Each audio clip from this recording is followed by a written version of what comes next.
સર્વે વહાલા વૈષ્ણવોને મારા જય શ્રી કૃષ્ણ। તો વૈષ્ણવો, આજે આપણે સત્સંગમાં સત્સંગ કરીશું 84 વૈષ્ણવોની વાર્તામાં વાર્તા પ્રસંગ 20મો। હવે શ્રી આચાર્યજી મહાપ્રભુજી સેવક પ્રભુદાસ છલોટા ક્ષત્રિય સિંહનંદના વાસી તેમની વાર્તાનો ભાવ કહીએ છીએ। ભાવ પ્રકાશ કહે છે, એ પ્રભુદાસ છલોટા ક્ષત્રિય લીલામાં લલિતાજીની સખી છે। મન્મથ મોદા એનું નામ છે। કામલીલાની સામગ્રી બધી સિદ્ધ કરે છે અને વિહાર લીલાની વાર્તામાં લલિતાજીની વાર્તા કરી મગ્ન રહે છે, તેથી એમનું નામ મન્મથ મોદા છે।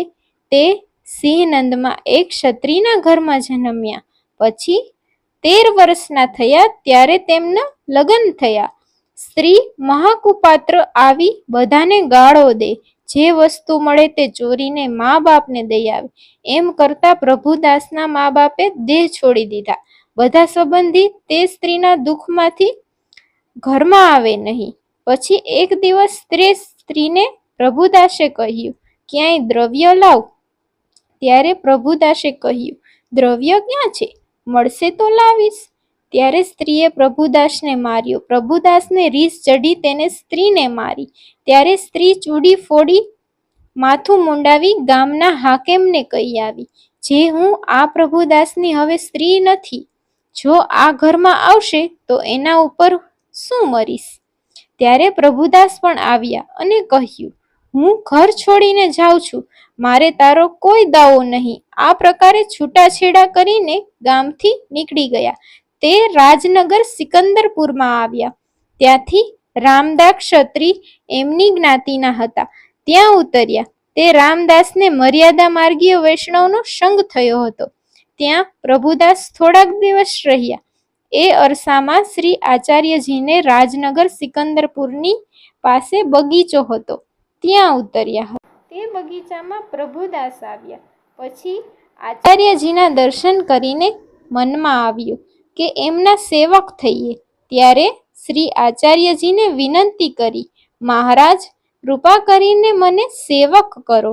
ત્યારે શ્રી આચાર્યજીએ કહ્યું, તારે રામદાસ મર્યાદા માર્ગીયનો સંગ છે, તેથી અમારો સેવક ન થા। ત્યારે પ્રભુદાસે કહ્યું, મહારાજ આપ કહો તો તે રામદાસને પણ આપનો સેવક કરાવું। તો મને સેવક કરશો? મારું કહ્યું રામદાસ કરશે।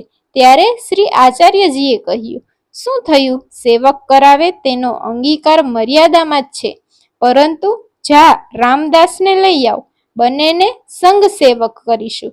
ત્યારે પ્રભુદાસે રામદાસની પાસે આવીને કહ્યું, શ્રી વલ્લભાચાર્ય સાક્ષાત પુરુષ, તેઓ ગામ બહાર બગીચામાં આવ્યા છે, તો એમ સેવક થઈએ તો મળીને સેવા કરીએ। ત્યારે રામદાસે કહ્યું, મારે તો એક વૈરાગી ગુરુ છે, તેની કંઠી બાંધી છે, હવે બીજો ગુરુ કેવી રીતે કરું?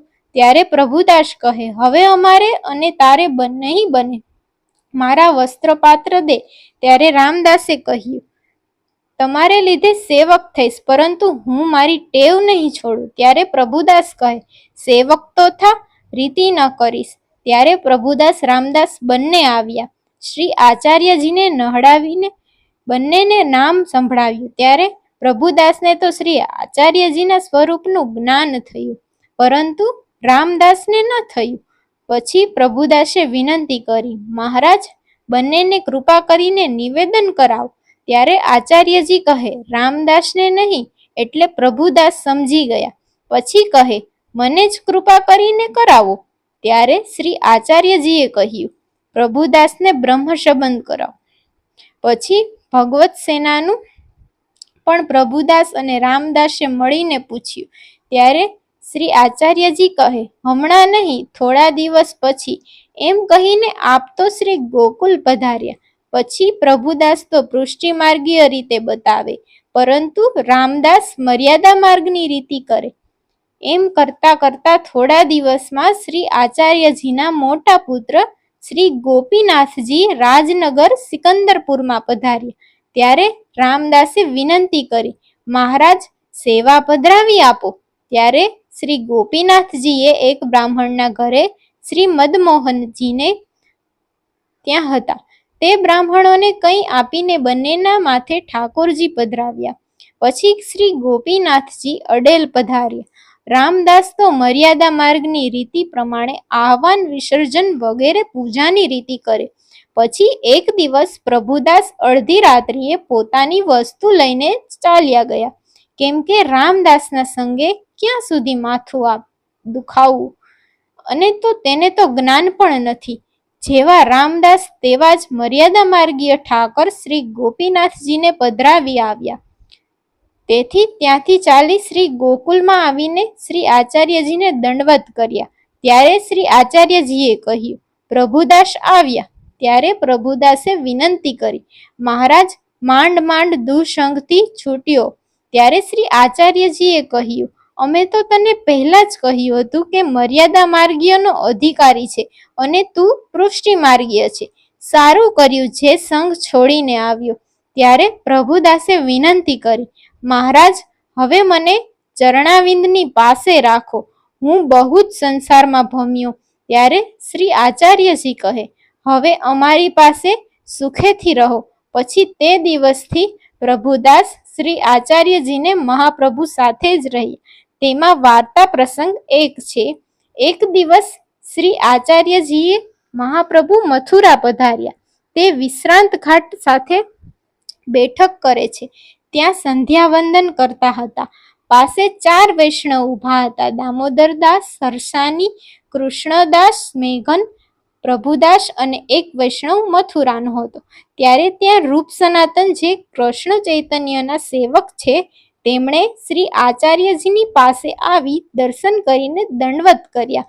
પછી રૂપ સનાતને શ્રી આચાર્યજીને કહ્યું કે મહારાજ આ વૈષ્ણવ કોણ છે?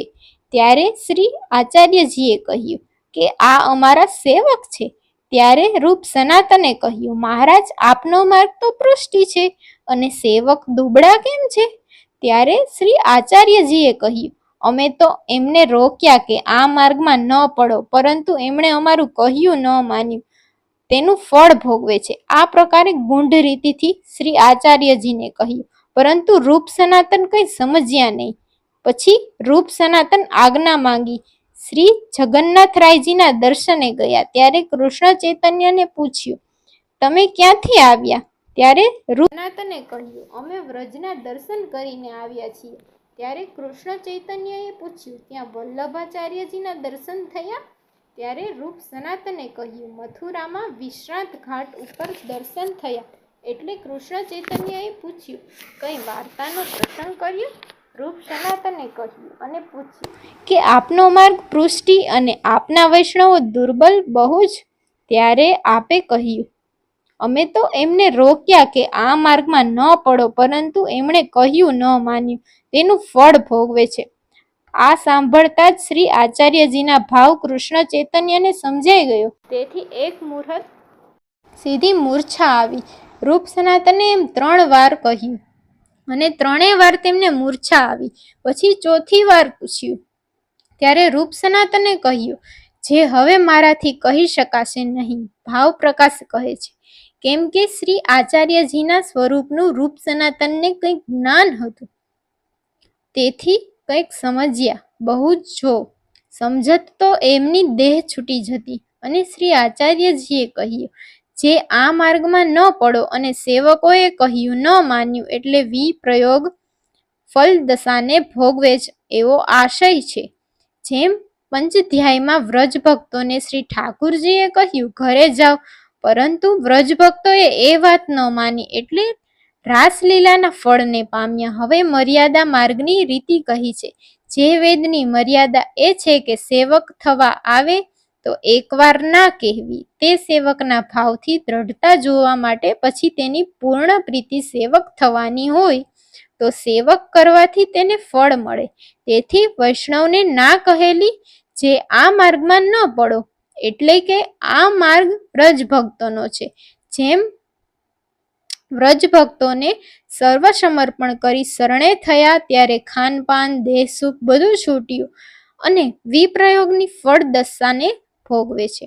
વિપ્રયોગના અનુભવમાં દેહકૃશ થયા, વળી વિરહના શ્વાસ ઉઠે, નેત્રોમાં જલ ભરાય, કંઠ રૂંધાઈ જાય, બધા શરીરમાં પરસેવો થાય, મૂર્છિત થાય, હસી પડે, રુદન કરે, નૃત્ય કરે ઇત્યાદિ ભાવો પ્રગટે. પ્રેમ લક્ષણા ભક્તિનું આસ્વાદ છે. એ પ્રમાણે તે આ બધું છૂટ્યું છે. એ પ્રમાણે આ કહ્યું. સર્વે વહાલા વૈષ્ણવોને મારા જય શ્રી કૃષ્ણ. વૈષ્ણવો, આજે આપણે સત્સંગમાં 84 વૈષ્ણવની વાર્તામાં 20મો પ્રસંગ પૂર્ણ કરેલ છે. તમે અમારો સત્સંગ છેલ્લે સુધી સાંભળ્યો તે બદલ વૈષ્ણવોને ખૂબ ખૂબ આભાર.